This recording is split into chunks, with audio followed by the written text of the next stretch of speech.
चलिए sets and diagram से start लेते हैं। और आज की क्लास में इंशाल्लाह हम सेट्स एंड डायग्राम की एक्सप्लेनेशन जितनी हो सकेगी करेंगे। बाकी इसमें जितना टाइम लगेगा 2 से 3 क्लासेस तो कम से कम हमें लगेंगी इसकी कवरेज के लिए। इसके बाद हम पास वापस करने की पोजीशन में होंगे इंशाल्लाह। तो what is a set? Set कहते किसे हैं? तो well defined collection of objects is called a set. Well defined collection of objects को सेट कहा जाता है। Each object is called a member और एलिमेंट ऑफ द सेट। उस सेट के हर ऑब्जेक्ट को या तो मेंबर ऑफ अ सेट कहा जाता है या एलिमेंट ऑफ दैट सेट कहा जाता है। A set is represented by a capital letter. Set को हमें कैपिटल लेटर से डिनोट करते हैं। Now there are different ways of expressing a set. तो दो कॉमन वेज जो मशहूर हैं, जो हम देखते हैं, जिस जिस जिस वे में एग्जामिनर हमें एक सेट को डिफाइन करता है ड्यूरिंग एग्जामिनेशन क्वेश्चन, वो एक तो ये होता है listing elements of a set. अब देखें, एक बात थी कि set is represented by capital letter, तो मिसाल है एक कैपिटल लेटर ए है, सेट का नाम दे दिया लेट द सेट बी ए, और वो कैपिटल लेटर आपको नजर आ रहा है। अच्छा, इसके अंदर आप देख सकते हैं कि सबसे पहले सेट के अंदर एक उसूल है कि कर्ली ब्रैकेट का खुलना, और फिर उसके बाद जितने एलिमेंट्स हैं उसको कॉमा सेपरेटर के साथ लिखना। जैसे हमने कर्ली ब्रैकेट को ओपन किया, कर्ली ब्रैकेट्स को ओपन किया, उसके बाद हमने एलिमेंट लिखा 2, फिर कॉमा, फिर 3, फिर कॉमा, फिर 5। तो आप देख सकते हैं कि ये सारे जो है ना, ये एलिमेंट्स हैं। ये जिसका ना ईच ऑब्जेक्ट, तो ये एक ऑब्जेक्ट है। इस एक ऑब्जेक्ट को मेंबर ऑफ अ सेट भी कहा जाता है और एलिमेंट ऑफ अ सेट भी कहा जाता है। तो भाई सेट ए में कितने एलिमेंट्स हैं, तादाद बताएं। तो आगे हम आपको बताएंगे कि नंबर ऑफ ए का मतलब होता है एन मतलब नंबर, और ए मतलब सेट ए। तो नंबर ऑफ ए मतलब number of element in set ए कितने हैं। तो हमने कहा 1 2 3 4 5 6 7 8। There are 8 elements of set A. कुल मिला के 8 एलिमेंट्स हैं, या कह लें इस सेट ए में 8, सेट ए के 8 मेंबर्स। तो 8 ऑब्जेक्ट्स जो है ना, each object is called a member. हम कहते हैं ये अगर टू एक ऑब्जेक्ट है ना, तो बेसिकली इसको कहते हैं क्या है, मेंबर या एलिमेंट। अब देख सकते हैं काउंटिंग में there are all together 8 elements या 8 मेंबर्स ऑफ अ सेट। और डिनोट किससे किया जा रहा है भाई? It is denoted by a capital letter. Capital letter A से इसको हमने डिनोट कर दिया। अच्छा, पहला वे किया है listing elements of a set. जितने भी उस सेट में एलिमेंट्स है सारे बयान कर दिए। 2 है, 3 है, 5 है, 7 है, 11 है, 13 है, 17 है, 19। तो जो सेट हमें दिया जा रहा है उसके तमाम एलिमेंट्स एग्जामिनर हमारी प्लेट में रख के दे देगा, बोलेगा इस सेट में ये वाले एलिमेंट्स। और बाज औक़ात प्लेट में रख के एलिमेंट्स नहीं देता, बल्कि उसको डिफाइन करता है अल्फाजों में, इन वर्ड्स।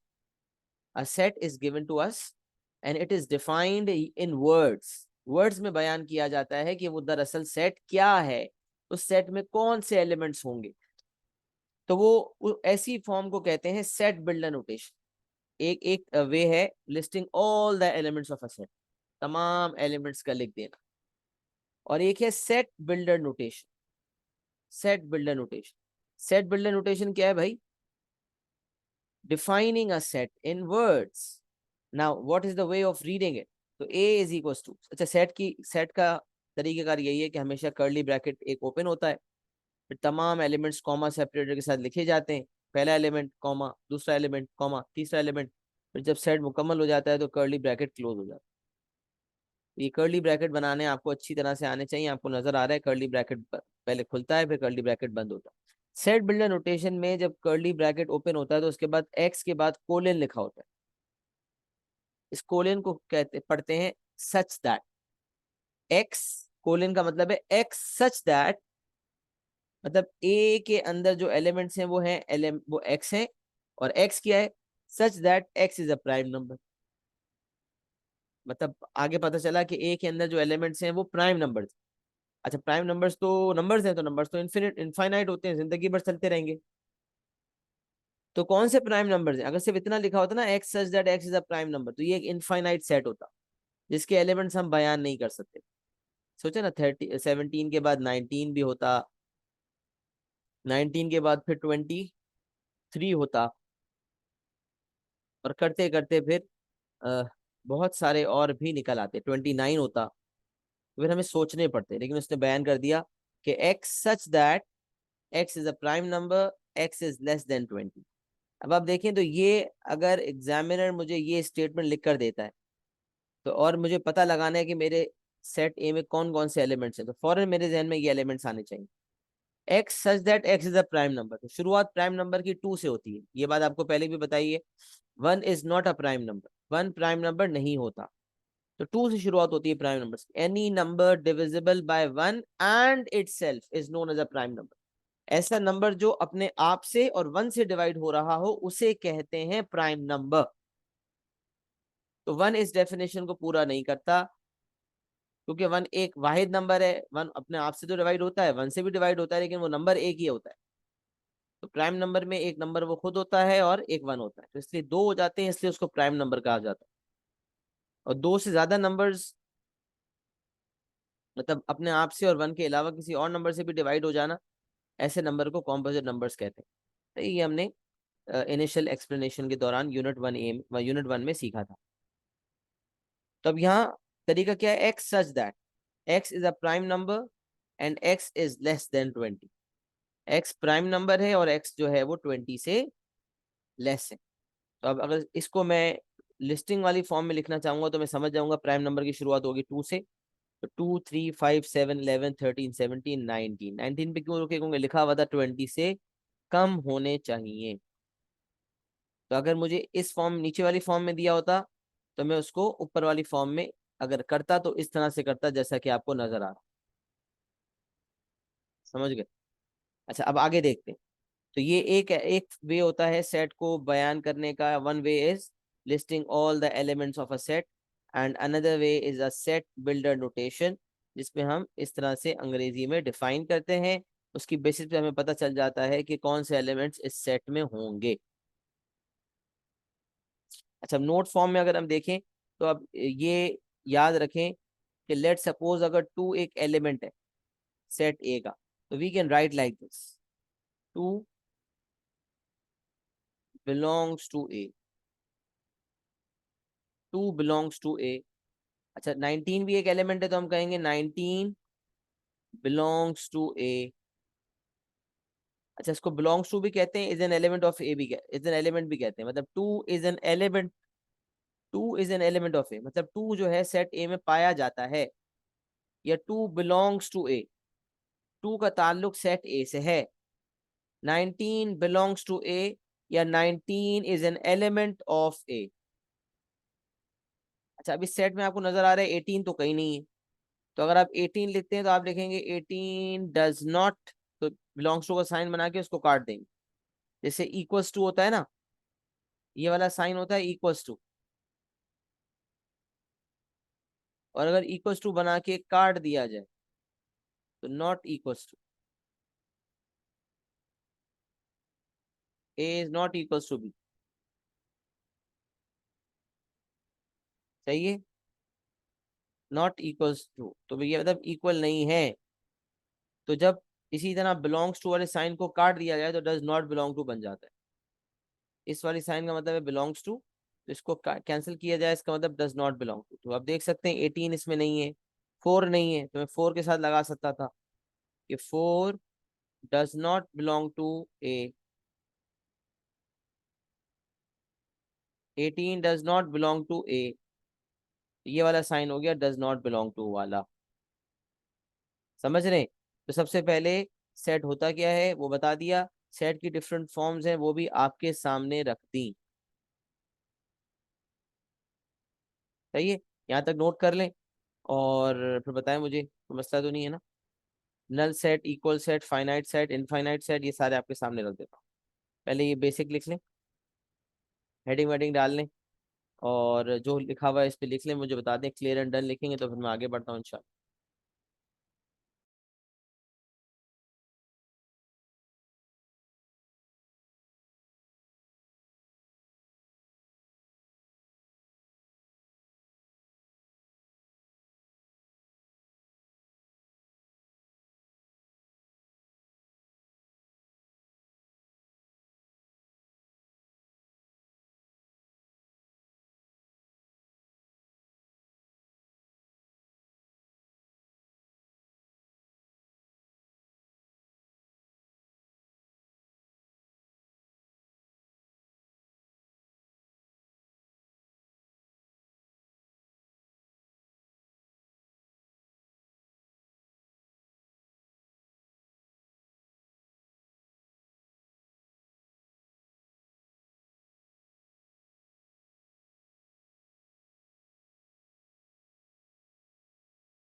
चल बेटा साथ साथ लिखते रहा करें और मुझे बताते रहा करें, सही।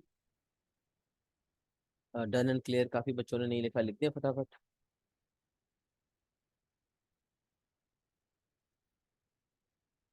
डन मतलब कि आपने लिख लिया है, और क्लियर मतलब आपको समझ आ गया, दोनों की एक्नॉलेजमेंट जरूरी है। जल्दी से शाबाश।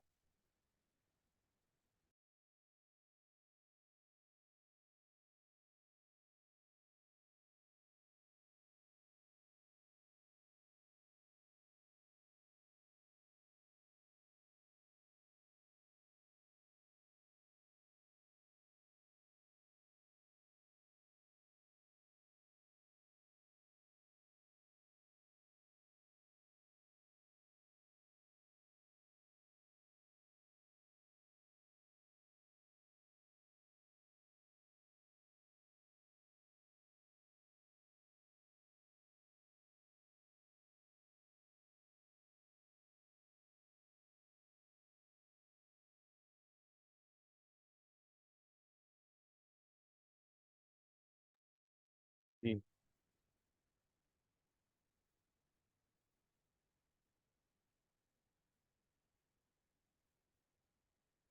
वलीद एंड नवार, आप लोगों की एक्नॉलेजमेंट नहीं आई, जल्दी से बता दें बेटा, हैव यू डन इट और नॉट।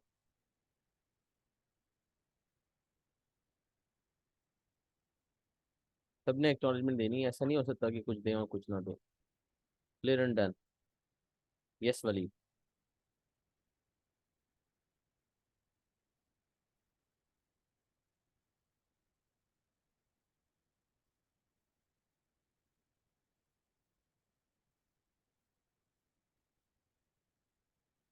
चलें आगे आ जाते।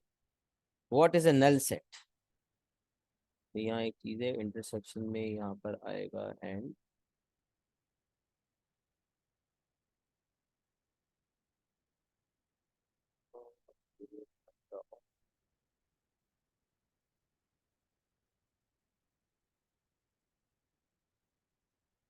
चले जी नल सेट की बात करते हैं। नल सेट या एम्प्टी सेट क्या होता है। तो नल या एम्प्टी का नाम ही आपको पता चल रहा है, खाली set. A set which has no elements. A set which has no elements is known as a null set और empty set. If set A is a null set we write as follows. अब लिखने के दो तरीके होते हैं। अगर एक सेट नल सेट है तो उसको लिखने के दो तरीके हैं। एक तरीका ये है कि आपने कर्ली ब्रैकेट्स को ओपन किया और बगैर कोई एलिमेंट लिखे आपने कर्ली ब्रैकेट को क्लोज कर दिया। इससे भी ये पता चला कि सेट ओपन होके क्लोज हो गया, उसके अंदर कोई एलिमेंट नहीं है, वो खाली है, नजर आ रहा होगा। और नल सेट का ये सिंबल भी होता है, याद रखें। इसको कहते हैं फाइ। सिंबल कहलाता है फाइ। कि अगर अगर लेट सपोज मैंने ओ लिख के काट दिया, ओ लिख के इसको स्ट्राइक आउट कर दिया, तो ये हमारा फाइ का साइन है, which indicates that the set is a null set. लिखा हो ना जैसे A is equal to phi. तो आप समझ जाइएगा कि ए एक नल सेट है, इसका मतलब इसके अंदर कोई एलिमेंट्स नहीं है। If a set is a null set, then NA मतलब number of elements in set A will be zero. NA का मतलब होता है number of elements in a particular set. आगे बयान भी हुआ है। NA means number of elements of a finite set A. जो इनफाइनाइट सेट है उसके तो एलिमेंट्स लिखे जा नहीं सकते, लेकिन जो फाइनाइट सेट होता है उसके नंबर ऑफ एलिमेंट्स जो हैं वो बयान किए जा सकते हैं। तो NA का मतलब होता है number of elements of a finite set A। तो अगर वो ए नल सेट है, इसका मतलब number of elements of a set A is zero. फिर उसके नंबर ऑफ एलिमेंट्स जो हैं वो जीरो होंगे। अच्छा, फिर अगला पॉइंटर है इक्वल सेट्स। इक्वल सेट्स क्या होते हैं। If two sets have same list of elements they are set to be equal sets. अगर दो सेट में तमाम एलिमेंट सेम, एक ये नहीं कि कुछ एलिमेंट्स हो कुछ ना हो, हर एलिमेंट तमाम एलिमेंट सेम हो, दोनों सेट्स में तमाम एलिमेंट सेम हो।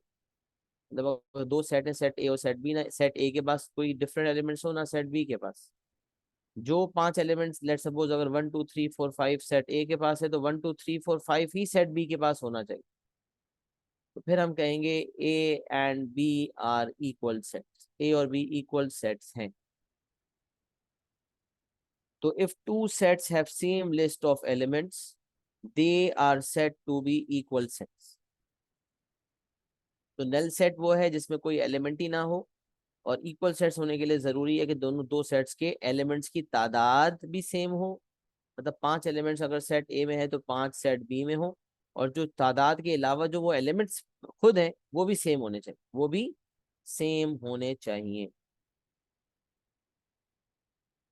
अच्छा, फाइनाइट एंड इनफाइनाइट सेट्स, नाम से पता चल रहा है कि ऐसा सेट जिसमें डिफाइंड सेट ऑफ एलिमेंट्स हो।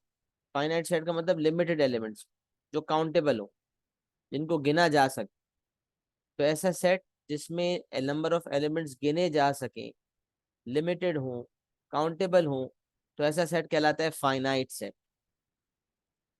जैसे भी हमने देखा था, x such that x is a prime number and x is less than 20। अब क्योंकि लिमिट लग गई कि वो 20 से लेसर वाले एलिमेंट्स हैं, लिहाजा उसमें जो एलिमेंट्स होंगे वो फाइनाइट होंगे। बट अगर ये लिखा होता है x such that x is a prime number, या x such that x is an integer, अब ये एक ओपन एंडेड बात हो जाती है, जिसका मतलब हमें पता ही नहीं है कि इसमें कितने लातादाद इंटीजर्स हो सकते हैं या लातादाद प्राइम नंबर्स हो सकते हैं, क्योंकि मैथ्स की गिनती तो कभी रुकती नहीं है। तो इसीलिए फाइनाइट सेट वो होता है जिसके एलिमेंट्स काउंटेबल हो, और इनफाइनाइट सेट जैसे मिसाल दी x such that x is an integer, और ये नहीं बयान किया हुआ कि कौन से इंटीजर्स, कहाँ से कहाँ तक के इंटीजर्स, या x such that x is a prime number, और ये नहीं बयान किया हुआ कि किस नंबर से नीचे वाले प्राइम नंबर्स चाहिए। तो उस केस में वो एलिमेंट्स हो जाए, वो जो सेट हो जाएंगे वो हो जाएंगे उसके अनलिमिटेड एलिमेंट्स हो जाएंगे, और वो कहलाएंगे इनफाइनाइट सेट। तो बॉटम लाइन, ऐसा सेट जिसके एलिमेंट्स काउंटेबल हो, लिमिटेड हो, गिने जा सके, उसे कहते हैं फाइनाइट सेट। और ऐसा सेट जिसके एलिमेंट्स अनलिमिटेड हो और उनको उनको काउंट ही ना किया जा सके, जैसी बात है, अनलिमिटेड है तो काउंटेबल कैसे होंगे, इनफाइनाइट एलिमेंट्स है ना, तो काउंट तो कर नहीं सकते, तो फिर ऐसे सेट को हम कहते हैं इनफाइनाइट सेट। अच्छा, एन ए का मतलब मैंने पहले ही बता दिया कि इसका मतलब होता है number of elements of a finite set. Finite set ए क्यों? क्योंकि अगर सेट इनफाइनाइट है तो उसकी तो एन ए बता ही नहीं सकते, उसकी तो तादाद हम बता ही नहीं सकते कि इसमें एक्चुअली एलिमेंट्स हैं कितने, क्योंकि वो तो इनफाइनाइट एलिमेंट्स है। तो हम ये नहीं बता सकते कि वो इनफाइनाइट एलिमेंट्स की तादाद कितनी है। लिहाजा ये जो एन ए है ये सिर्फ फाइनाइट सेट के लिए होता है। सही है, ये बेसिक कॉन्सेप्ट आपके सामने मैंने रख दी, नल सेट भी और इक्वल सेट्स और फाइनाइट सेट। आगे हम आ जाते हैं intersection and union of sets. अब इंटरसेक्शन आप लोगों ने पहले लफ्ज पढ़ा है ना, find the point of intersection of two lines. दो लाइंस का पॉइंट ऑफ इंटरसेक्शन ढूंढना है, तो आपको सिखाया गया था कि if we have to find the point of intersection of two given lines, we solve the two equations simultaneously। ये हमने कोऑर्डिनेट ज्योमेट्री और इनइक्वालिटी सवाल भी कुछ देखे होंगे उसके अंदर देखा था हमने कि जब किसी पॉइंट पे कोई लाइंस मिल रही होती हैं, उस पॉइंट के कोऑर्डिनेट्स चाहिए होते हैं, तो उस दो इक्वेशंस को हम साइमल्टेनियस सॉल्व करके उस पॉइंट के कोऑर्डिनेट्स निकाल लेते हैं।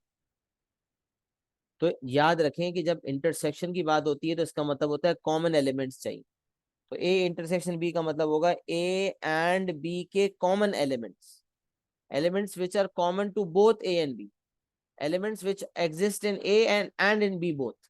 ऐसे एलिमेंट्स जिनका वजूद ए में भी पाया जाता हो और बी में भी पाया जाता हो, ऐसे एलिमेंट्स को कहेंगे इंटरसेक्शन ऑफ टू सेट्स। मतलब ऐसे एलिमेंट्स को बयान किया जाएगा अगर हमें दोनों सेट्स के इंटरसेक्शन को बयान करना होगा, तो वो एलिमेंट्स जो कॉमन होते हैं दोनों। अच्छा, इसको सेट बिल्डर नोटेशन में कैसे बयान किया जाता है? A intersection B is equals to, curly bracket open किए, x such that x belongs to A and x belongs to B. यहाँ गलती से और लिखा हुआ था, मैंने काट दिया। इंटरसेक्शन में एंड होता है, यूनियन में और होता है। तो x such that x belongs to A and x belongs to B, क्या मतलब?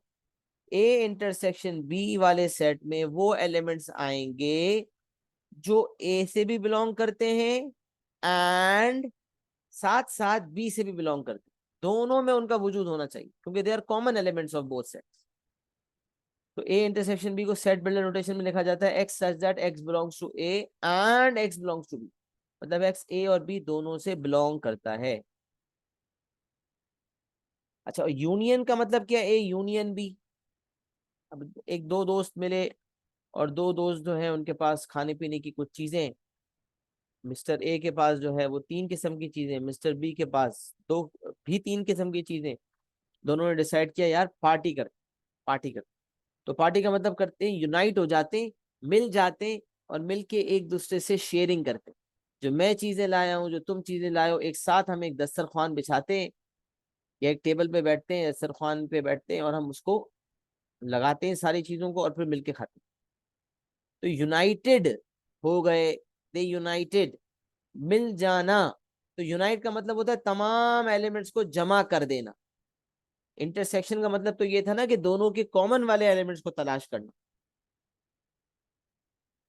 और यूनियन का मतलब हो गया दो दो सेट्स का आपस में मिल जाना। जितने एलिमेंट्स ए में हैं वो भी इस सेट में शामिल होंगे, ए यूनियन बी वाले में, और जितने एलिमेंट बी के पास हैं वो भी इसमें शामिल होंगे, क्योंकि दोनों ने एक दूसरे से हाथ मिला लिए। इसका मतलब दोनों यूनाइट हो गए। और यूनाइट मतलब यूनियन ऑफ सेट्स को हम यूनाइटेड कहते हैं। तो अगर मुझे यूनियन ऑफ दो सेट्स निकालना है तो मैं दोनों सेट्स के एलिमेंट्स को आपस में मिला लूंगा। अच्छा, इसका इसमें ये होता है कि जो एलिमेंट दोनों के पास है, जैसे दोनों के जो कॉमन एलिमेंट्स हैं 5, अगर दोनों के पास है तो क्या वो ए यूनियन बी वाले सेट में हम 2 दफा लिखेंगे? नहीं। अगर दोनों के पास सेम एलिमेंट है तो ए यूनियन बी में जब उसको हम शामिल कर रहे होंगे तो हम 2 दफा नहीं लिखेंगे, एक ही दफा लिखेंगे। तो ए इंटरसेक्शन बी को बयान किया जाता है x such that x belongs to A and x belongs to B. मतलब एक्स का ताल्लुक ए एंड बी दोनों से होना चाहिए। और ए यूनियन बी का मतलब यह है x such that x belongs to A और एक्स बिलोंग्स टू बी। कि एक्स ऐसा एलिमेंट है जो या तो ए से बिलोंग करता है या फिर बी से बिलोंग करता है। इधर इट बिलोंग्स टू ए और इट बिलोंग्स टू बी। मतलब अगर वो ए से बिलोंग करता है तो भी ए यूनियन बी उसे कबूल करेगा, और अगर वो बी से बिलोंग करता है तो भी उसे ए यूनियन बी कबूल करेगा। इंटरसेक्शन तो ये कहता था ना दोनों के पास होना चाहिए। यूनियन कह रहा है भाई दोनों में से किसी के पास भी हो, मैं उसको अपने अंदर शामिल कर लूंगा। ऐसा सेट कहलाता है ए यूनियन बी, जो दोनों सेट्स के एलिमेंट्स को यूनाइट कर देता है, दोनों के एलिमेंट्स को अपने पास ले लेता है। तो ये लिखा हुआ भी है कि this sign is for union and this sign is for, सीधा U is union and N N जैसा ही लग रहा है, या फिर उल्टा यू कह लें तो ये इंटरसेक्शन। सीधा यू यूनियन है, उल्टा यू इंटरसेक्शन। अब इसको हम एक एग्जाम्पल से देखते हैं ताकि हमें बात समझ आ जाए। फिर आप एक साथ नोट कर लीजिएगा। अब हमारे पास एग्जाम्पल है, इस एग्जाम्पल को मैं यहाँ कर रहा हूँ, सही। तो ये वो कह रहा है A is equal to 1 2 3 4 5। A equals to 1 2 3 4 5 and B equals 4 5 6 9। और कह रहा है find A union B and A intersection B. तब सबसे पहले अगर हम ए यूनियन बी निकालते हैं, तो यूनियन में आपको पता है सीधा यू का मतलब होता है यूनियन, और इसका मतलब होता है ए और बी के तमाम एलिमेंट्स को मिला लेना। अब ए के पास जो एलिमेंट्स हैं वो है 1 2 3 4 5, और बी के पास जो एलिमेंट्स हैं वो है 4 5 6 9। अब देख सकते हैं 4 5 जो है वो ए के पास भी हैं, 4 5 जो है वो बी के पास भी। तो इनको हम ए यूनियन बी में 2 दफा नहीं लिखेंगे बल्कि एक ही दफा लिखेंगे। तो हम लिखते हैं 1 लिखा, तो जो एलिमेंट्स ए के पास है वो भी ले लें, और वो है 1 2 3 4 5। फिर जो एलिमेंट्स बी के पास हैं उनको भी ले लें, लेकिन जो बी के पास है वो 4 5 भी है तो वो तो ऑलरेडी ले चुका हूँ, तो अब मजीद लेने की जरूरत नहीं है। बी के वो एलिमेंट्स लूंगा जो ए के पास नहीं है, जैसे 6 और 9। तो ए के तमाम एलिमेंट्स ए यूनियन बी में शामिल हो गए, 1 2 3 4 5। और 4 5 जो शामिल हो ही चुका था, 6 9 जो बचा था वो बी के हिस्से का, वो भी ए यूनियन बी में शामिल हो। ये आपका ए यूनियन बी आ गया।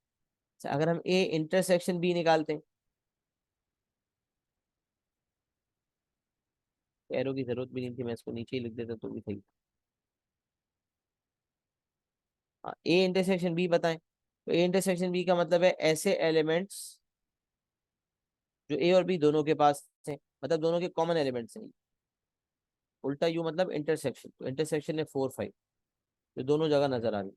हमने लिखा 4, हमने लिखा 5, बस यही दो एलिमेंट्स थे, हमने इसको क्लोज कर दिया। अच्छा, अगर मुझसे कोई पूछता नंबर, एक होता है ए यूनियन बी निकालो, अगर ए यूनियन बी निकालने का कहेगा तो बाकायदा पूरा सेट निकालना पड़ेगा। और सारे एलिमेंट्स भी लिस्ट डाउन करने पड़ेंगे। लेकिन नंबर ऑफ ए यूनियन भी मांगेगा तो मैं सिर्फ डायरेक्ट तादाद दे सकता हूँ। अभी इस सवाल में मुझसे नंबर ऑफ ए यूनियन भी मांगा नहीं है, लेकिन अगर मुझसे मांगा जाता तो मैं गिनता कितने एलिमेंट्स हैं, 1 2 3 4 5 6 7। I will say the number of elements in A union B are 7। अच्छा, और मुझे कोई कहता है एन, एक होता है ए इंटरसेक्शन बी निकालो, तो मुझे इस तरह से कर्ली ब्रैकेट खोल के बंद करके बीच में एलिमेंट्स लिखने होंगे। पर मुझे कहेगा find number of A intersection B, इसका मतलब A intersection B set exactly नहीं लिखना, उसकी तादाद लिखनी। ए इंटरसेक्शन बी में कितने एलिमेंट्स हैं भाई, 2 एलिमेंट्स हैं। Number of A intersection B is equal to 2। सही है। तो तादाद लिखने वाली बात भी बता दी, नल सेट एम्प्टी सेट भी बता दिया, फाइनाइट इनफाइनाइट भी बता दिया, इंटरसेक्शन यूनियन भी बता दिया। ये आपके सामने जो है वो मजीद कुछ डाटा आ गया, इसको कॉपी कर लें यहाँ तक और क्लियर एंड डन लिख दें, तो फिर आगे बढ़ते हैं इंशाल्लाह।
जस्ट सबने एक्नॉलेजमेंट देनी है डायनामिक लेयर की, सही है, तब मैं आगे बढ़ूंगा इंशाल्लाह।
चलिए चलिए, ये हो गया।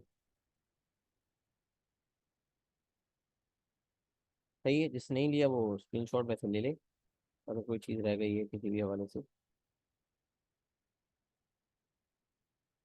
पूरे पेज का भी स्क्रीनशॉट एक साथ ले सकते हैं, लेना है तो। छोटा हो रहा है बहुत ज़्यादा। सही है।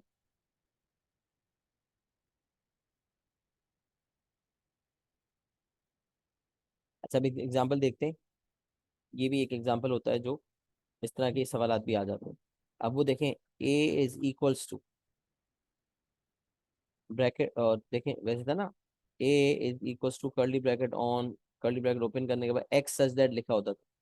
अब यहाँ लिखा हुआ है x comma y such that y equals to x plus one. क्या मतलब? इसका क्या मतलब है? इसका मतलब है ए के जो एलिमेंट्स हैं, जब वो लिखा होता है ना एक्स सच दैट, इसका मतलब सेट ए में जो एलिमेंट्स हैं ना, वो इंडिविजुअल एलिमेंट्स हैं जिनको हम एक्स कह रहे हैं। और वो हैं जो कि x such that x is a prime number या एक्स इज एन इंटीजर। अब यहाँ वो कहना चाह रहा है कि ए जो है उसके एलिमेंट्स सिंगल नहीं है, एक नंबर वाले नहीं है, एक्स फॉर्म में नहीं है, बल्कि एक्स कॉमा वाई फॉर्म में। इसका मतलब ए के जो एलिमेंट्स होंगे ना, वो कोऑर्डिनेट्स होंगे, वो कोऑर्डिनेट जो वाई को टू एक्स प्लस वन पे लाई करें।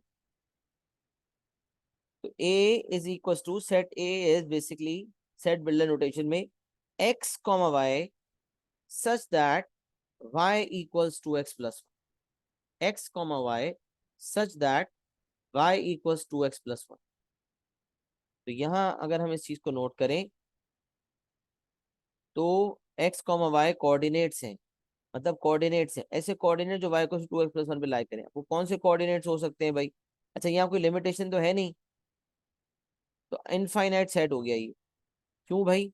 सोचें, एक्स की जगह अगर मैं जीरो सब्स्टिट्यूट करता हूँ, कोऑर्डिनेट ज्योमेट्री में हमने सीखा था ना कि भाई लाइन कैसे बनती है, तो लाइन बनाने के लिए हमें कुछ पॉइंट्स चाहिए होते हैं लाइन पे, उसके लिए हम एक्स की वैल्यू सब्स्टिट्यूट करते हैं। तो अगर हम एक्स की वैल्यू जीरो सब्स्टिट्यूट करेंगे तो हमारा आंसर आ जाएगा वन आ जाएगा। एक कोऑर्डिनेट हो जाएगा हमारा जीरो कॉमा वन। फिर इसके बाद कॉमा, अच्छा जीरो कॉमा वन, ये एक एलिमेंट हो गया, एक एलिमेंट कोऑर्डिनेट फॉर्म में हो गया। फिर ब्रैकेट बना, कॉमा बनाया, कॉमा का दूसरा। अब इसमें कोई डेसिमल का भी रिस्ट्रिक्शन नहीं है, 1.1 कॉमा समथिंग भी हो सकता है, 1.2 भी डाल सकता हूँ, एक्स का कुछ भी डाल सकता हूँ ना। इसका मतलब बहुत सारे इनफाइनाइट एलिमेंट्स हो सकते हैं। तो मैं खाली कुछ डिफाइन कर रहा हूँ। जीरो कॉमा वन डाला, फिर वन, वन कॉमा थ्री हो गया, जब एक्स की जगह वन डाला तो आंसर थ्री आ गया। फिर कॉमा, टू डाला एक्स की जगह,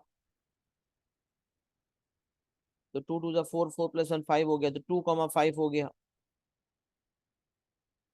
फिर आगे कॉमा डाला हमने, थ्री है, तो टू थ्री जा सिक्स, एक्स की जगह थ्री डाला तो टू थ्री जा six, six plus one seven हो गया। इसका मतलब ये कोऑर्डिनेट्स तो कभी खत्म ही नहीं हो रहे, और वो भी मैं खाली इंटीजर्स ले रहा हूँ। तब डेसिमल लेना शुरू करूंगा, 1.1 1.12, तो फिर तो वो और लंबी कहानी हो जाएगी। तो बहरहाल ये इनफाइनाइट सेट, और इनफाइनाइट सेट में नंबर ऑफ ए नहीं बताए जा सकते।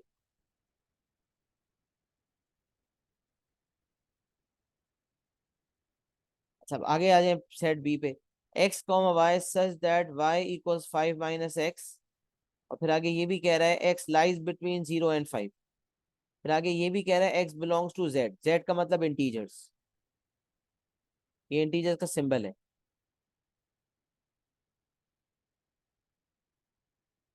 जेड का मतलब होता है सेट ऑफ इंटीजर्स, सही है। अच्छा अब देखें, बी के अंदर जो एलिमेंट्स हैं वो कोऑर्डिनेट फॉर्म में है, वो कोऑर्डिनेट जो y को 5 - x पे लाई करते हैं। तो यहाँ तक अभी इन्फिनिटी रहता है, अगर आगे मजीद बयान नहीं करता तो। फिर कह रहा है और x जो है वो ऐसा है जो 0 से 5 के दरमियान लाई करता है, अभी भी इन्फिनिटी रहता है, क्योंकि 0 से 5 के दरमियान अगर इंटीजर्स नहीं है तो 0.1, 0.01, 0.0001, वो तो हजारों लाखों करोड़ों अरबों वैल्यूज निकल आएंगी। तो इसीलिए ये भी लिखना जरूरी है कि एक तो x 0 से 5 के दरमियान लाई करता है, दूसरा x बिलोंग्स टू z है, मतलब x बिलोंग्स टू इंटीजर्स। तो 0 से 5 के दरमियान सिर्फ इंटीजर्स की बात होगी।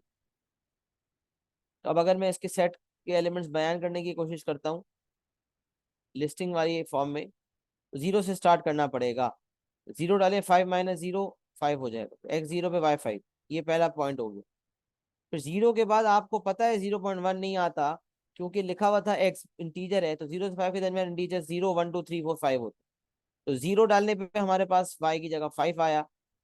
जब हमने 1 डाला इसमें, 5 - 1, y की जगह 4 आ गया, 1, 4। हमने 2 डाला, 5 - 2 3 हो गया। हमने 3 डाला, 5 - 3 2 हो गया। हमने 4 डाला, 5 - 4 1 हो गया। हमने 5 डाला, आंसर 5, 0 हो गया। ये आपका एक फाइनाइट सेट, एक एलिमेंट, दो एलिमेंट, अच्छा ये इसको दो मत मानिएगा, ये एक एक पॉइंट है, तो ये एक एलिमेंट, वन कोऑर्डिनेट, एक, दो, तीन, चार, पांच, छ, 6 एलिमेंट्स ऑल टुगेदर। ये है एक फाइनाइट सेट।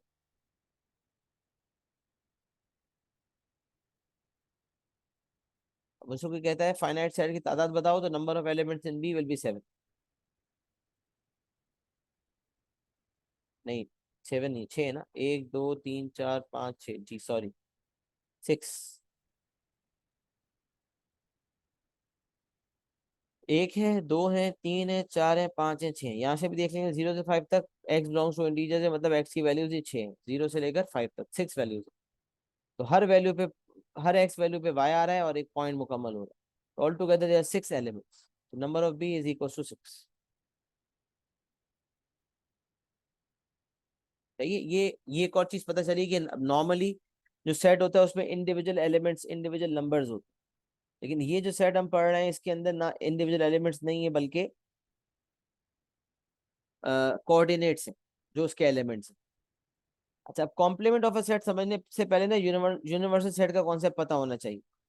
पहले आप ये वाला एग्जांपल नोट कर लें, फिर कॉम्प्लीमेंट ऑफ अ सेट लिखने से पहले यूनिवर्सल सेट लिख लीजिएगा, फिर कॉम्प्लीमेंट ऑफ अ सेट लिखिएगा, जो बोलूंगा उसी हिसाब से कीजिएगा। सही है, कॉम्प्लीमेंट ऑफ अ सेट बाद में लिखिएगा, पहले यूनिवर्सल सेट लिखें। ये मैं यहाँ पर बता भी देता हूँ कि यूनिवर्सल सेट जो है बेसिकली इससे ऊपर कवर होना चाहिए।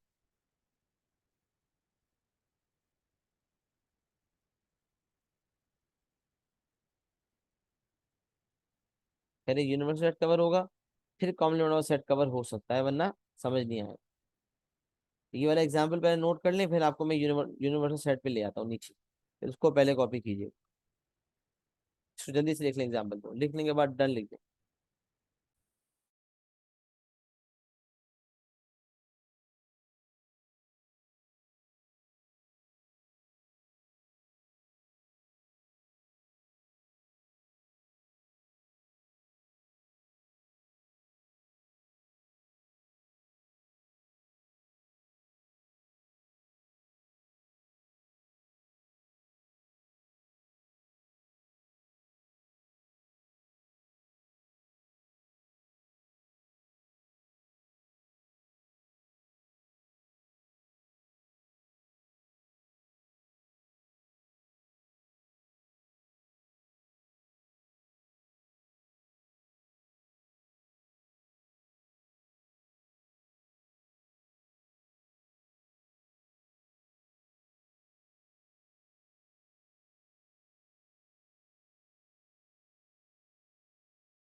अच्छा अब देखिए यूनिवर्सल सेट क्या होता है, अब ये समझ लो। यूनिवर्सल सेट एक ऐसा सेट होता है जैसे ये यूनिवर्स है, पूरी दुनिया, इस यूनिवर्स में हम पाए जाते हैं ना। तो मुझे कोई कहे यूनिवर्स क्या है, तो आप बोलो पूरी दुनिया में सब कुछ जो है ना वो यूनिवर्स के अंदर आता है। तो we all are members of universal set, हम we all are members of this universe. इसी तरह किसी पर्टिकुलर क्वेश्चन के अंदर अगर एग्जामिनर यूनिवर्सल सेट को बयान कर दे, पहले यूनिवर्सल सेट का सिंबल ये होता था, अब यूनिवर्सल सेट का सिंबल जो है ना इस तरह का होता है, थोड़ा शशके वाला घुमा फिरा के, यूं गए यूं किया यूं किया यूं, इस तरह का यूनिवर्सल सेट का सिंबल होता है। तो सादा पहले जबान में कुछ पुराने सवाल में भी देखेंगे तो इस तरह से लिखा होगा, नए सवाल में देखेंगे तो इस तरह से लिखा होगा। तो ये भी सही है, और अगर आप यूं लिखना चाह रहे हैं तो ये भी सही है। तो बताने का मकसद ये है कि किसी भी सवाल में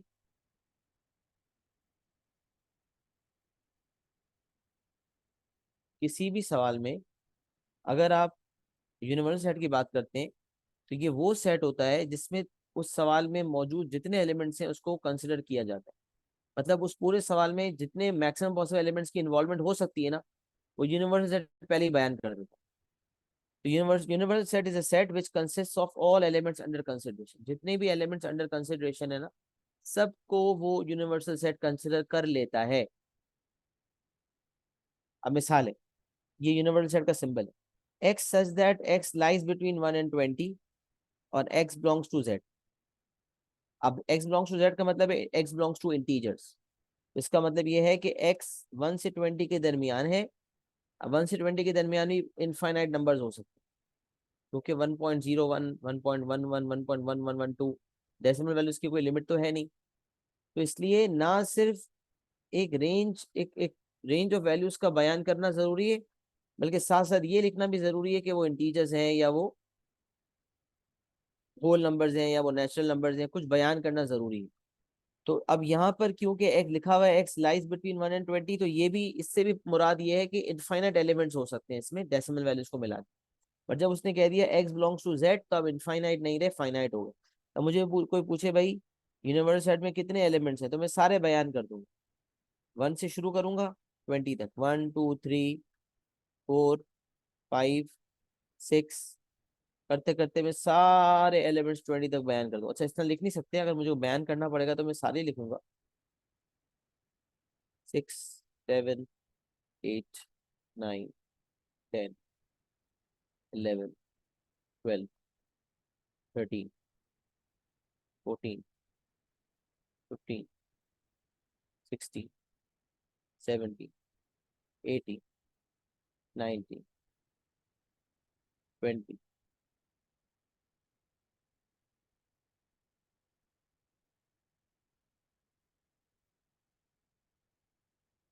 सही है। यूनिवर्सल सेट क्या, it is a set which consist of all elements under consideration. तमाम एलिमेंट्स अंडर कंसिडरेशन जो है जिस सेट के होते हैं उस सेट को यूनिवर्सल यूनिवर्सल सेट कहा जाता है। और किसी भी सवाल में सबसे पहले यूनिवर्सल सेट को बयान किया जाता है। तो ये लिखना जरूरी नहीं होता इस तरह से, बस दिमाग में पिक्चर लाना जरूरी होता है। तो मैंने आपको सारे एलिमेंट्स लिखकर बता दिए कि इसका ये मतलब है, क्योंकि इंटीजर्स का लफ्ज लिखा हुआ है, इसका मतलब 1 से 20 तक तमाम एलिमेंट्स। सही। अच्छा अब आगे कह रहा है x such that x is an even number. अब इवन नंबर है इसका मतलब ये भी लातादाद हो गए, क्योंकि बताया हुआ नहीं है कि इवन नंबर्स कौन से। तो अब याद रखें, किसी सवाल में अगर यूनिवर्सल सेट बयान कर दिया जाए, मेंशन कर दिया जाए यूनिवर्सल सेट को, अब वो बार बार नहीं बताएगा, वो कहेगा आपका पूरा यूनिवर्स ये 20 सेट सी। यूनिवर्सल सेट आपको ये बता रहा है कि तमाम एलिमेंट जो सवाल में कंसिडर होंगे वो 1 से 20 के दरमियान ही होंगे और वो खाली इंटीजर्स होंगे। जब ये बात उसने मेंशन कर दी ना, जैसे ही उसने ये बात मेंशन कर दी तो आप फौरन समझ जाएंगे कि जब अगले नीचे जो है मजीद सेट्स बयान हुए हैं उसमें भी यही कंडीशन लागू होगी। Means if it's written x such that x is an even number, तो only those even numbers which lie between 1 and 20 and which are integers। आगे बी सेट बी डिफाइन कर रहा है x such that x is a multiple of 4, तो खाली वो multiple of 4 जो 1 से 20 के दरमियान है, खाली वो मल्टीपल्स ऑफ 4 जो 1 से 20 के दरमियान है। x such that x is an even number। अब इवन नंबर कौन कौन से हैं भाई, टू से शुरू होते हैं, 2 4 6 8 10 12 14 16 18 20। सही है। 2 4 6 8 10 12 14 16 18 20 कितने हो गए ये 10 एलिमेंट्स हो गए कुल मिला के। तो आपको कैसे पता चला? यहाँ तो नहीं लिखा हुआ कि इवन नंबर्स वो जो 1 से 20 के दरमियान। भाई इस सवाल में यूनिवर्सल सेट बयान हुआ है। जिस सवाल में यूनिवर्सल सेट लिख दिया गया, इसका मतलब बाकी सारे सेट्स उसी को फॉलो करेंगे। ऐसा नहीं हो सकता किसी सेट में कोई ऐसे एलिमेंट्स आ जाए जो यूनिवर्सल सेट में है ही नहीं। यूनिवर्सल सेट उस सवाल का यूनिवर्स है, मतलब उससे ज्यादा एलिमेंट्स तो उस सवाल में कंसिडर हो ही नहीं सकते।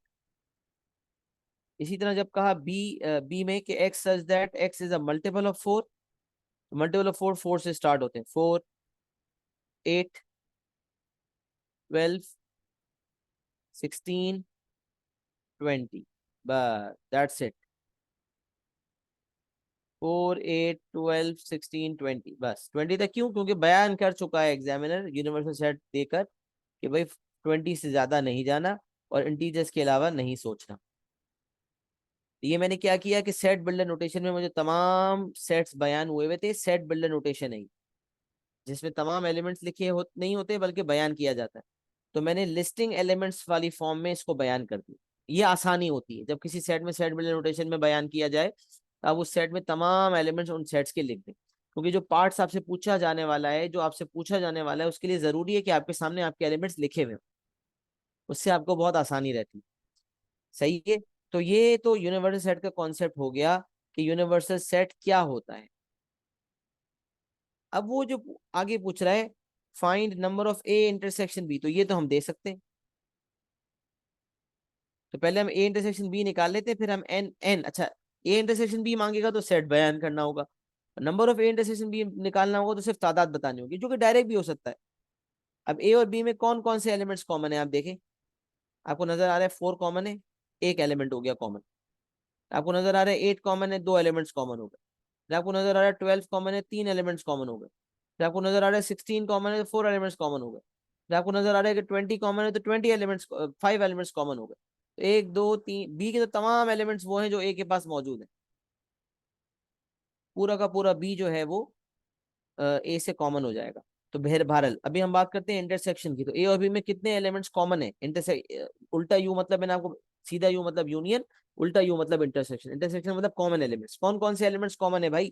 तो 4 8 12 16 20 ये सारे के सारे एलिमेंट्स कॉमन। अब मुझे मुझे अगर लिखना होता ना ए इंटरसेक्शन बी, बयान करना होता, तो मैंने कर्ली ब्रैकेट खोल के और मैं लिखता 4 8 12 16 20। बट अब मैं लिखूंगा नहीं, अब मैं सिर्फ तादाद लिखूंगा। तो मुझे पता चल चुका है कि जितने एलिमेंट बी में सब के सब इंटरसेक्ट कर रहे हैं ए के साथ, तो वो 5 हो गए। बेसिकली इस सवाल में जो सेट बी है ना वही हमारा ए इंटरसेक्शन बी, जो सेट बी है वही हमारा ए इंटरसेक्शन बी। इसकी वजह प्रॉपर सेट का होना है, proper subset, because B is a proper subset of A. Proper subset subset क्या है ये थोड़ी देर बाद बयान होगा इंशाल्लाह। अभी के लिए तो आपको समझ आ गया कि ए और बी में जो एलिमेंट्स कॉमन है वो सारे के सारे वो हैं जो बी के पास है, और वो उनकी तादाद 5 है। लिहाजा number of A intersection B equal to 5, ये एक चीज हो गई। सही है। अब आपसे पूछा जा रहा है नंबर ऑफ ए कॉम्प्लीमेंट। तो ए कॉम्प्लीमेंट जब तक के आप कॉम्प्लीमेंट ना पढ़ लें, आप इसका नंबर ऑफ ए कॉम्प्लीमेंट नहीं बता सकते। आपको पता नहीं है कॉम्प्लीमेंट होता क्या है। पहले आप यूनिवर्सल सेट के बारे में लिख लें, यूनिवर्सल सेट के बारे में, और यहाँ पर आप एग्जाम्पल पूरा बेशक कॉपी कर लें। उसके बाद फिर नीचे जो है एरो डाल के लिख दीजिएगा कि भाई इसकी डेफिनेशन, इसको इसको निकालने के लिए आपने कॉम्प्लीमेंट ऑफ अ सेट समझना है, और फिर कॉम्प्लीमेंट ऑफ सेट की हेडिंग दीजिएगा। इसको एरो डाल के, तो ये हमने सॉल्व कर दिया। पहले तो ये पूरा पहले कॉपी करें अपने पास, फिर इस चीज की एलेबरेशन के लिए एरो डालें, और फिर एरो डाल के लिखें कि भाई इस चीज को समझने के लिए, इस पर्टिकुलर चीज को समझने के लिए अब नई हेडिंग डालेंगे आप, कॉम्प्लीमेंट ऑफ अ सेट। मेरे पास पहले लिखा हुआ है, आप बाद में लिखेंगे। तो पहले यूनिवर्सल सेट कॉपी कर लें, और फिर इस चीज को आप एरो डाल के नीचे लिखिएगा कॉम्प्लीमेंट ऑफ अ सेट, और फिर कॉम्प्लीमेंट सेट के बारे में पूरा मैं आपको पढ़ा। तो पहले यूनिवर्सल सेट को कॉपी कर लें। सही। ये हम ना सबसेट तक कर लेते हैं इंशाल्लाह, प्रॉपर सबसेट तक कर लेते हैं। वेन डायग्राम आपको इंशाल्लाह नेक्स्ट क्लास में करवाऊंगा अल्लाह के हुक्म से। चल पहले यूनिवर्सल सेट कॉपी कर लें, फिर कॉम्प्लीमेंट ऑफ अ सेट, और फिर प्रॉपर एंड इम्प्रॉपर सबसेट।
चलिए जी, यूनिवर्सल सेट लिख लिया आप लोगों ने?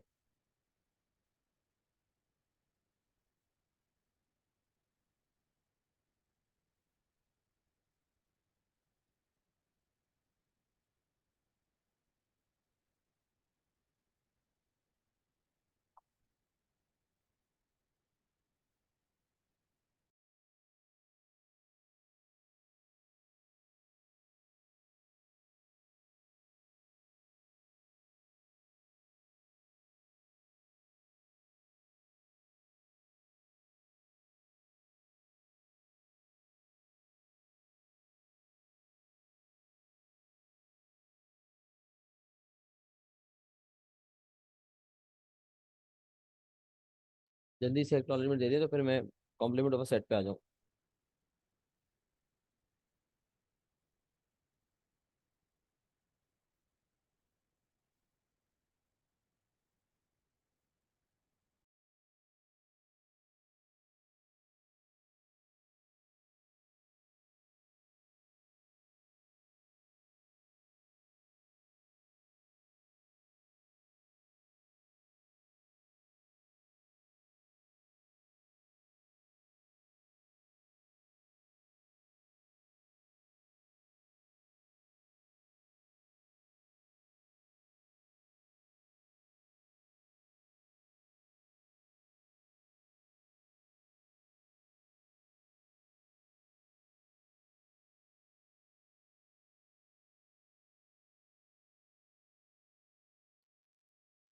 Sir ji, complement of a set पे आ जाए। The complement of a set is the set that includes all the elements of the universal set that are not present in the given set. Complement of a set is the set that includes all the elements of the universal set that are not present in the given set. क्या मतलब है ये समझ लें। एक होता है ए और एक होता है ए कॉम्प्लीमेंट, ए डैश। ए के ऊपर ये जो लाइन बनी हुई होती है ना, ए के ऊपर ये थोड़ा डायगोनल में एक डैश बना हुआ होता है, इसको कहते हैं ए कॉम्प्लीमेंट। ये सिंबल हो गया ए कॉम्प्लीमेंट का। और इसका फॉर्मूला होता है A complement is equal to universal set minus A. क्या मतलब? यूनिवर्सल सेट में जो एलिमेंट्स हैं ना, समझ ले यूनिवर्सल सेट जो है वो पूरी जायदाद है, अब्बा की पूरी जायदाद। अब्बा ने, अब्बा के दो बेटे थे, और उसकी पूरी जायदाद में लेट सपोज 6 प्लॉट्स, 6 प्लॉट्स। अब वो 3 प्लॉट ऑफ लैंड जो है उसने अपने पहले बेटे को दे दी, तो दूसरे बेटे को बाकी 3 प्लॉट्स मिल जाएंगे। यही काम यूनिवर्सल सेट का है और कॉम्प्लीमेंट का सिलसिला। यूनिवर्सल सेट के वो एलिमेंट जिन पर ए ने कब्जा कर लिया, जो ए ने ले लिए। यूनिवर्सल सेट में बहुत सारे एलिमेंट्स हैं, उसके कुछ एलिमेंट्स ए ने ले लिए। अब लेट्स सपोज ए ने ये 5 एलिमेंट्स हैं, ए ने ये 3 ले लिए, तब जो बाकी जो 2 बचे ना वो ए कॉम्प्लीमेंट है। 5 एलिमेंट्स में से अगर 2 ले लिए ए ने, तो बाकी 3 ए कॉम्प्लीमेंट के हैं। तो complement of a set is a set that includes all the elements of the universal set that are not present in the given set। हर वो एलिमेंट यूनिवर्सल सेट का इस कॉम्प्लीमेंट में आ जाएगा जो कि ओरिजिनल सेट में नहीं है। तो मतलब आसान भाषा में ये फॉर्मूला है, मैंने बताया भी कि यूनिवर्सल सेट का ये भी सिंबल होता है और नया सिंबल ये भी होता है। तो A complement is basically universal set minus A. Universal set में से अगर मैं ए माइनस कर दूंगा, यूनिवर्सल सेट में से अगर मैं ए को माइनस कर दूंगा तो मेरे पास ए कॉम्प्लीमेंट आ जाएगा। मतलब यूनिवर्सल सेट में जितने एलिमेंट्स हैं उसमें से वो एलिमेंट्स एलिमिनेट कर दें जो ए ले चुका है, तो बाकी जितने रिमेनिंग बच जाएंगे वो ए कॉम्प्लीमेंट होंगे। अच्छा, इसको थोड़ा सेट बिल्डर नोटेशन में बयान भी किया हुआ है। A complement is equals to x such that x does not belongs to A and x belongs to universal set. क्या मतलब? ए कॉम्प्लीमेंट के पास वो वाले एलिमेंट्स हैं which does not belong to A, जिनका ए से कोई ताल्लुक नहीं है। मतलब जो एलिमेंट्स ए ले चुका है वो वाले एलिमेंट्स ए कॉम्प्लीमेंट नहीं ले सकता। तो अगर कोई एलिमेंट ए कॉम्प्लीमेंट के पास है तो वो ए के पास तो नहीं होगा ना, मतलब इन दोनों में कुछ कॉमन नहीं होता। ए और ए कॉम्प्लीमेंट के एलिमेंट्स में कुछ कॉमन नहीं होता। जो एलिमेंट्स ए ले चुका है वो ए कॉम्प्लीमेंट नहीं ले सकता, जो ए कॉम्प्लीमेंट ले चुका है वो ए नहीं ले सकता। तो ए और ए कॉम्प्लीमेंट में अगर मुझे कोई पूछे कि इनके दरमियान कॉमन क्या है, इनका इंटरसेक्शन क्या है, तो मैं कहूंगा नल सेट। जिसको लिखने का आपको पता है 2 तरीके होते हैं, कर्ली ब्रैकेट ओपन करके क्लोज कर देना, या फिर ये नल सेट का सिंबल बताया था। तो ए कॉम्प्लीमेंट में और ए में अगर मुझे कोई पूछे कुछ इंटरसेक्शन है, कुछ कॉमन है, तो है ही नहीं ना कॉमन। जो ए ले चुका था उसके अलावा बाकी सब ए कॉम्प्लीमेंट ने लिया, ए वाले एलिमेंट्स थोड़ी ना लिए। तो इसका मतलब ए कॉम्प्लीमेंट और ए में कुछ कॉमन नहीं होता। तो A complement intersection A is 5, और मुझे कोई पूछे number of A complement intersection A बताओ, तो मैं लिखूंगा 0। इस चीज को भी बड़ा इंपॉर्टेंटली समझ लें। जब नंबर पूछा जाएगा जब नंबर पूछा जाएगा तो मैं तादाद में 5 नहीं लिखूंगा। किसी ने अगर 5 लिख दिया ना, पूछा जा रहा है number of A complement intersection A बताओ, किसी ने लिख दिया 5, तो 1 नंबर गया उसका, 1 मार्क डिडक्टेड। क्योंकि ये 5 का सिंबल या कर्ली ब्रैकेट का सिंबल सिर्फ उस वक्त लिखा जाता है, कर्ली ब्रैकेट ओपन करके क्लोज करने वाला मामला, कर्ली ब्रैकेट ओपन करके क्लोज करने वाला मामला, या नल सेट का साइन, ये सिर्फ उस वक्त होता है जब सेट पूछा जा रहा हो ए कॉम्प्लीमेंट इंटरसेक्शन ए बताओ। लेकिन जब मुझे सेट की तादाद पूछी जा रही हो तो फिर ना नल सेट होगा, ना 5 का सिंबल होगा, और ना कर्ली ब्रैकेट ओपन करके क्लोज करेंगे। बल्कि एन का तो मतलब ही तादाद का बताना है। तो नल सेट अगर है तो उसमें तादाद ऑफ नंबर ऑफ एलिमेंट्स की तादाद 0 होगी, number of elements will be 0। तो एन लिखा होगा तो 0 लिखना होगा, और अगर एन नहीं लिखा होगा तो या तो 5 वाला सिंबल होगा या फिर कर्ली ब्रैकेट ओपन करके क्लोज करना होगा, जो कि मैंने ऊपर आपको बता दिया था। ये तो ये कह दें, या फिर कर्ली ब्रैकेट को ओपन करें और कर्ली ब्रैकेट को क्लोज करें, दोनों में से कोई एक चीज लिखेंगे। लेकिन अब यहाँ 0 नहीं लिख सकते। कोई ए कॉम्प्लीमेंट सेक्शन ए पूछे और आपने 0 लिख दिया तो मार्क गया आपका -1। जब सेट पूछा जाएगा तो या तो 5 वाला सिंबल या फिर ये वाला नल सेट का सिंबल। लेकिन अगर एन पूछा जाएगा, तादाद पूछी जाएगी, तो आप लिखेंगे 0। सही है भाई? तो ये मैंने आपके सामने बात रख दी। अच्छा, अब ए कॉम्प्लीमेंट क्या था? X such that x does not belongs to A and x belongs to universal set, ये मैंने आपको बता दिया था। अच्छा, क्योंकि ए और ए कॉम्प्लीमेंट के पास जो एलिमेंट्स है उनमें आपस में कोई राब्ता नहीं है, और दोनों में जो एलिमेंट्स ए ने ले लिए उसके अलावा बाकी सब ए कॉम्प्लीमेंट ने ले लिए, तो ए कॉम्प्लीमेंट और ए को मिला लिया जाए, उनका यूनियन कर लिया जाए, तो वही आ जाएगा जो यूनिवर्सल सेट।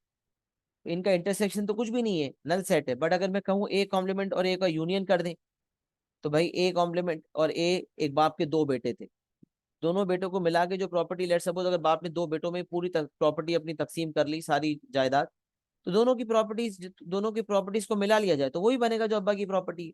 इसीलिए ए कॉम्प्लीमेंट यूनियन ए जब मैं करूंगा, ए कॉम्प्लीमेंट और ए के एसिड्स को मिलाऊंगा, उनके तमाम एलिमेंट्स को मिलाऊंगा, तो टोटल एलिमेंट्स आ जाएंगे जो कि यूनिवर्सल सेट के पास हों। A complement union A equals to universal set. और अगर मुझे कोई पूछे नंबर बताओ, number of A complement union A बताओ, तो number of A complement union A will be number of universal set. जितने एलिमेंट्स यूनिवर्सल सेट में हैं उतने elements A complement union A के पास होंगे। अब ये यूनिवर्सल सेट का मैंने नया वाला साइन बनाया। Number of A complement union, number of A complement union A is equals to number of universal set, number of elements in universal set. सही है जी। तो ए कॉम्प्लीमेंट की डेफिनेशन क्लियर हो गई। ए कॉम्प्लीमेंट क्या होता है?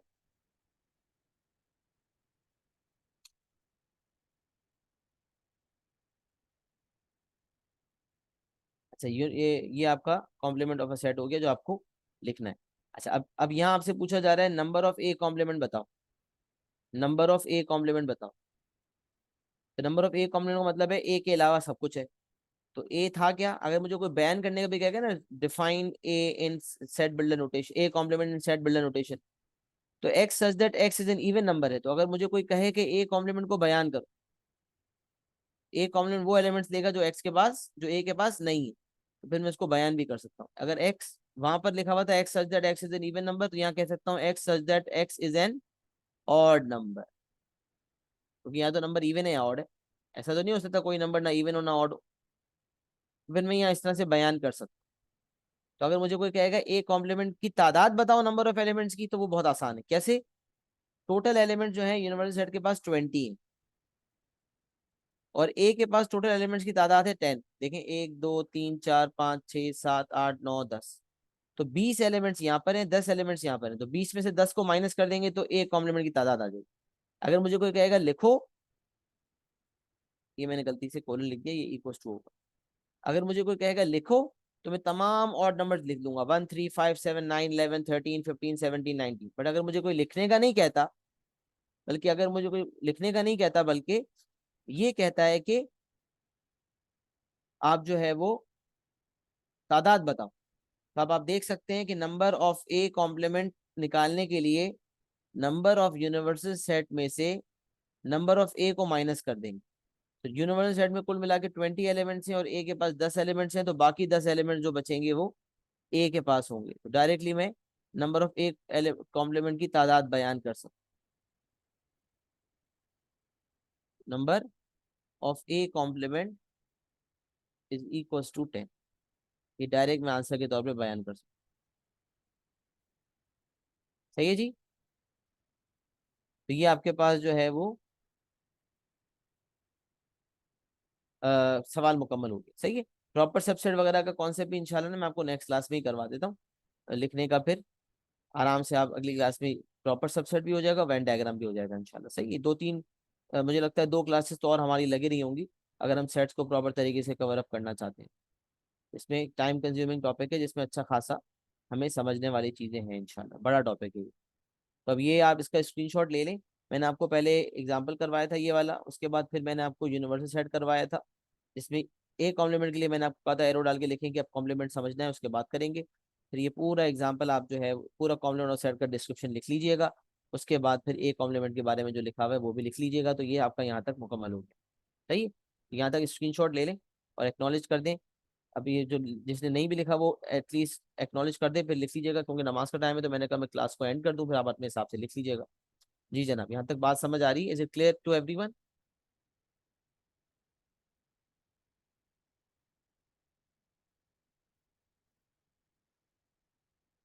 चलें, जितना मैंने पढ़ाया है सेट्स उसको रिव्यू कर लीजिएगा, और उसके अलावा जो पुराने टॉपिक्स हैं जिसके सवाल आपने मुकम्मल नहीं किए हैं, फंक्शंस है, इनक्वालिटीज है, कोऑर्डिनेट ज्योमेट्री है, वो करें इंशाल्लाह। आपका टेस्ट भी मुझे लेना है इंशाल्लाह, तो अनकरीब आपका टेस्ट भी लेता हूँ इंशाल्लाह। वेडनेसडे को आपका कोई टेस्ट ले लेता हूँ, जो कमिंग वेडनेसडे आएगा ना, उसमें आपके जितने टॉपिक्स हो चुके हैं यूनिट 1 यूनिट 2 के अलावा, उसका कोई टेस्ट ले लेते, ताकि फिर आपकी असेसमेंट भी हो जाए। तो अपने पूरे टॉपिक्स की तैयारी रखें, जितने टॉपिक्स हैं ना फंक्शंस तक, उन सबका इंशाल्लाह फिर मैं टेस्ट दे लेता हूँ वेडनेसडे को, अल्लाह के हुक्म से। तो वेडनेसडे को हमारे टेस्ट की स्लॉट है, तो अपना इंशाल्लाह मुकम्मल तैयारी करें, फिर इंशाल्लाह सेट टेस्ट के टॉपिक्स भी फाइनल करके मैं आपको कम्युनिकेट करता हूँ इंशाल्लाह। वेडनेसडे को टेस्ट है, ध्यान में रखें इंशाल्लाह। ओके, चलें, अपना ख्याल रखिएगा। अस्सलाम वालेकुम व रहमतुल्लाहि व बरकातुहू।